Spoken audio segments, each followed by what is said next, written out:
নমস্কার, welcome to my channel. আজকে আমার রেসিপি চানা পনির। এই রেসিপিটা একটা সম্পূর্ণ ভেজ রেসিপি। এবার আমি চানা পনির বানানোর জন্যে 250 গ্রাম চানা মটর নিচ্ছি। এবার আমি চানা মটরটা ভালো করে ধুয়ে ওভারনাইট ভিজিয়ে রেখেছি। আপনারা চাইলে 4-5 ঘন্টা ভিজিয়ে রেখেও রান্নাটা করতে পারেন। এবার আমি প্রেসার কুকারে চানা মটরটা দিয়ে দিলাম সেদ্ধ করার জন্যে। যতটা চানা মটর থাকবে তার একটু ওপর অবধি আমি জল দিয়ে দেব। অল্প খাবার সোডা দিয়ে দিলাম, নুন দিয়ে দিলাম, হলুদ দিয়ে দিলাম, দিয়ে সেটাকে ভালো করে মিক্স করে দিলাম। যেহেতু আমি ওভারনাইট মটরটা ভিজিয়ে রেখেছিলাম সেহেতু আমার 2 সিটিতেই মটরটা সেদ্ধ হয়ে গেছে। এবার আমি কিউব করে পনিরটাকে কেটে নিলাম।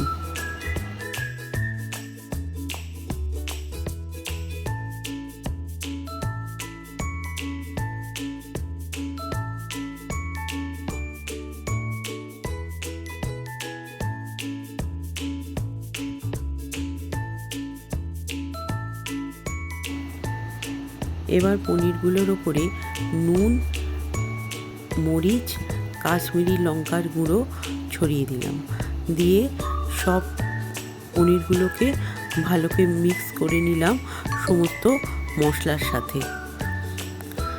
কড়ায় অল্প পরিমাণ তেল দিয়ে এবার আমি পনিরগুলোকে ভাজবো।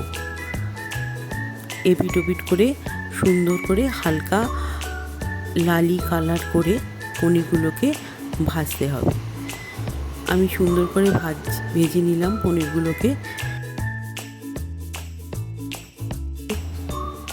ভেজে নেওয়ার পর আমি একটা পাত্রে পনিরগুলো তুলে নিলাম। পনিরগুলো কিন্তু আমি সর্ষের তেলে ভেজেছি।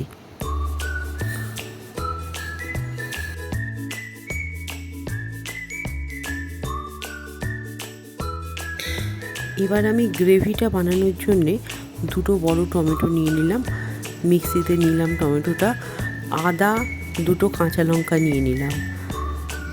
এবার 2 চামচ জিরেও এখানে আমি অ্যাড করলাম। সব একসাথে মিক্স করে আমি একটা স্মুথ পেস্ট বানিয়ে নিলাম। খেয়াল রাখবেন যেন কোনো লাম্পস না থাকে। এবার আপনারা দেখতেই পাচ্ছেন মটরগুলো খুব সুন্দর সেদ্ধ হয়ে গেছে। আমি হাতের সাহায্যে চেক করে নিলাম। এবার কড়াইতে আমি অল্প পরিমাণে সর্ষের তেল নিয়ে নিলাম। এবার আমি ফোড়নের জন্যে তেজপাতা, গোটা গরম মশলা, জিরে নিয়ে নিলাম। তেলেতে ফোড়নটা দিয়ে দিলাম। এলাচগুলো ফাটিয়ে নিয়েছিলাম যাতে তেলে দিয়ে ফেটে না যায়। এবার পেস্টটা দিয়ে দিলাম। পেস্টটা দিয়ে খুব ভালো করে মিক্স করতে হবে। আমি খুন্তির সাহায্যে খুব ভালো করে মিক্স করলাম পেস্টটাকে। তাতে হলুদ দিয়ে দিলাম, কাশ্মীরি লঙ্কার গুঁড়ো দিয়ে দিলাম। এবার দিয়ে দিলাম আমার হোমমেড ভাজা মশলা। এবার দিয়ে দিলাম ছোলে মশলা।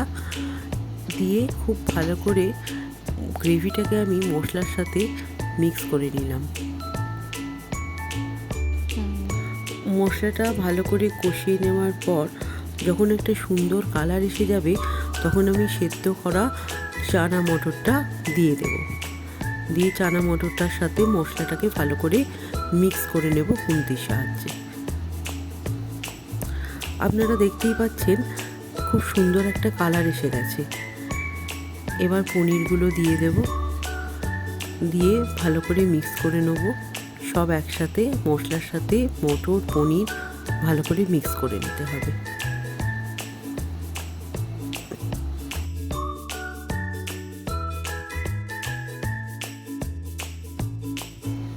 আমি এবার চপড ধনেপাতা ছড়িয়ে দিলাম। এবার খুন্তির সাহায্যে সব ধনেপাতাগুলো মটর পনিরের সাথে ভালো করে মিক্স করে দিলাম। যেহেতু আমার এটা একটা সম্পূর্ণ ভেজ রেসিপি সেহেতু আমি এখানে টমেটো সসও ব্যবহার করিনি। এবার কিছুক্ষণ ফুটিয়ে নেব। এবার আমি আরও কিছুক্ষণ কুক হওয়ার জন্যে 5 থেকে 10 মিনিট গ্যাসের আঁচটা কমিয়ে ঢাকা দিয়ে রাখলাম। আপনারা দেখতেই পাচ্ছেন আমার রান্নাটা সম্পূর্ণ রেডি হয়ে গেছে। এবার আমি সার্ভ করে নিলাম।